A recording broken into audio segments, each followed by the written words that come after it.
Developing a great technique on the instrument is important to freely express yourself and just enjoy playing more. That's why in this video I'm going to show you 3 exercises that will help you develop your technique. The first exercise is called scales in waves, and this can really help build fast technique with scales. This exercise doesn't just practice scales from the tonic up an octave to the next tonic and back, like you would often see people practice scales.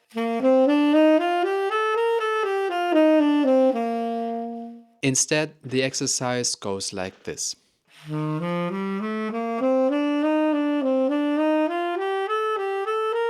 So, how does this exercise work exactly? You start at any note of the scale you're practicing. So, for example, if we take a C major scale, let's start at the note G. And then you spontaneously decide if you go up or down the scale. Let's say we decide to go up, so we start at G and go up until E. Then we spontaneously take a turn and go the other direction. This we do until we reach, for example, the note F, then we take another turn and so on. It's all about spontaneously going up and down the scale and turning at any point in the scale. This exercise that looks like a waveform, that's where the name comes from, has the big advantage that you practice every corner of the scale. And if you look at any compositions or also improvised solos, you will see that you rarely find a scale played just from the tonic up to the next tonic and back, but instead you rather find kind of snippets of a scale, and that's what you practice with this scales in waves exercise. So practicing scales like this is a much more realistic approach than practicing scales only from the tonic up and down. With this exercise we practice stepwise motion, so going up and down by seconds. And the next exercise will focus more on thirds, because here we are going to practice chords. And no matter what kind of song you play or also what kind of solo you're going to take, you will always find yourself playing a lot of chord tones. To build really fast technique with chords, we will play the chord from the lowest note of our instrument up to the highest note and back.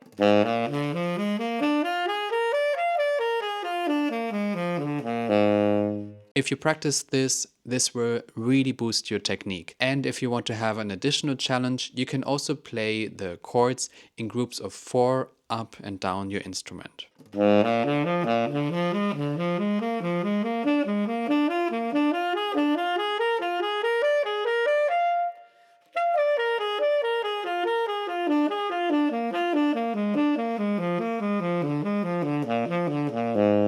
Practicing chords is technically a completely different challenge than practicing scales, and with these 2 exercises you already have a really great foundation. If we again think about what kind of obstacles we find in compositions or also when we want to improvise, it's not only chords and scales that are being used. What we also find is so-called approach notes. Approach notes you can really find anywhere, in classical music, in jazz, especially also in bebop and the solos of Charlie Parker, for example. And having them under your fingers will give you a huge advantage. But now you might ask yourself what approach notes are. So with approach notes you approach chord tones from below or above. And there are many different types of approach notes, but here in this video I'm going to focus on single note approaches, so a one note approach from below or from above to a chord tone. Let's say we have a C7 chord.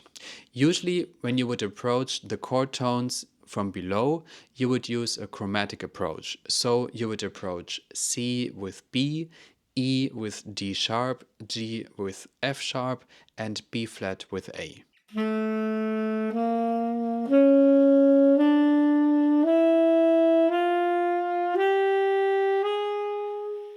If you want to approach the chord tones from above, you would usually use diatonic notes. With C7, it would mean that C is approached by D, E by F, G by A, and B flat by C.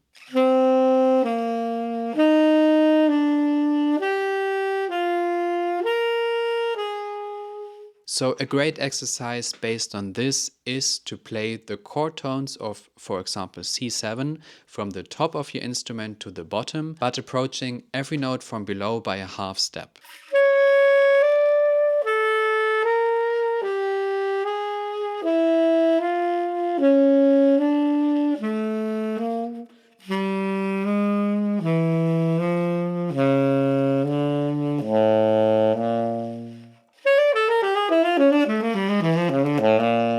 Or you do it the other way around. You play the chord tones from the bottom of your instrument up to the top of your instrument and approach all of the chord tones diatonically from above.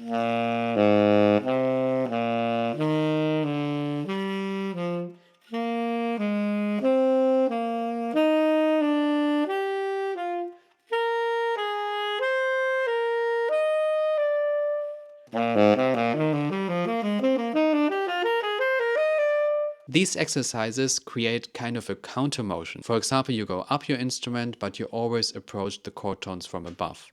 And this feels completely different than just playing chord tones or the scales in waves exercise. So if you want to practice this exercise with any other chord at home, I would recommend that you just write down the chord tones from the bottom of your instrument up to the top, and then you write the chromatic approaches from below and the diatonic approaches from above. And then you can play the exercise from the top to the bottom using the chromatic approaches, or from the bottom to the top using the diatonic approaches. Practicing like this really has the potential to dramatically boost your technique, so you will be much better equipped for any technical challenge you come across. And the great thing is you don't only practice your technique, you also, if you're a jazz improviser, get more material under your fingers that you can use for your soloing. As always, it's really important to start very slow with these exercises. Try to really pay attention that you play it exactly the right way from the start.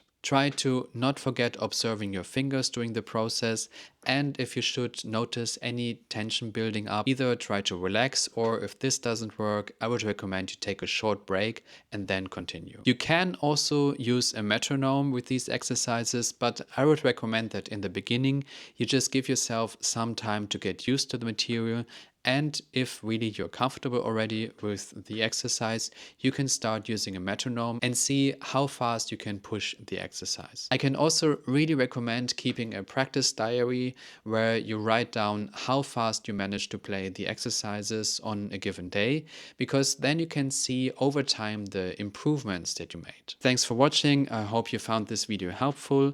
If so, let me know down in the comments. Also, if you have any questions, let me know. If you want to support me, don't forget to like the video so it's going to be spread to more people, and also subscribe to my channel so you don't miss out on future videos like this. And if you're now curious about approach notes and want to learn more about this, make sure to watch this video next. See you next time.